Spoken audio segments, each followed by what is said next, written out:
სამშაბათს უკრაინის ქალაქ დნიპროზე რუსების მიერ ბალისტიკური რაკეტებით თავდასხმის შედეგად 17 მშვიდობიანი მოქალაქე დაიღუპა, 200 კი დაიჭრა. დნიპროს რეგიონული ადმინისტრაციის ხელმძღვანელი სერჰი ლისაკი აცხადებს, რომ მიმდინარეობს სამუშაოები.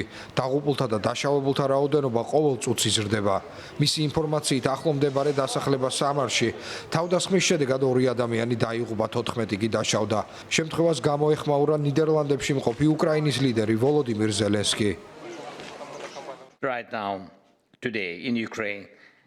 დღეს უკრაინაში ქალაქ დნიპროში ხალხი რუსული ბალისტიკური რაკეტის თავდასხმის გამო დახმარებას იღებს.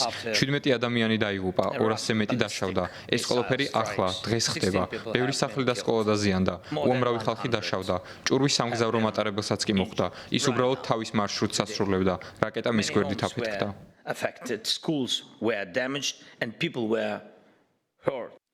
In this მხოლოდ ივნისის თვეში მათ გაუშვეს შაჰედის ტიპის 2736 დრონი. რუსეთი ამას ვერასდროს შეძლებდა ირანის რეჟიმთან კავშირების გარეშე. ჩვენ კი უკრაინელები ვერასდროს ჩამოვაგდებდით ამ დრონების უმეტესობას თქვენი სოლიდარობისა და ჩვენი პარტნიორების მხარდაჭერის გარეშე.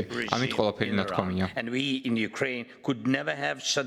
დნიპროს მერის ბორის ფილატოვის განცხადებით, დაბომბვის შედეგად დაზიანდა 19 სკოლა, 10 საბავშვო ბაღი, პროფესიული სასწავლებელი, მუსიკალური სკოლა და სოციალური უზრუნველყოფის სამსახურის შენობა.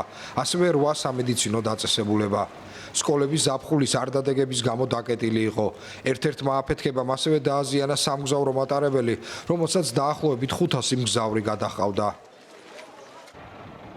ამასთან მოსკოვის ჩრდილო-დასავლეთით კრასნოგორსკში ერთ-ერთ მრავალსართულიან კორპუსს ღამით დრონი შეეჯახა, რამაც ხანძარი გამოიწვია. ადგილობრივი გუბერნატორის ანდრეი ვორობიოვის თქმით, 2 ადამიანი საავადმყოფოში გადაიყვანეს.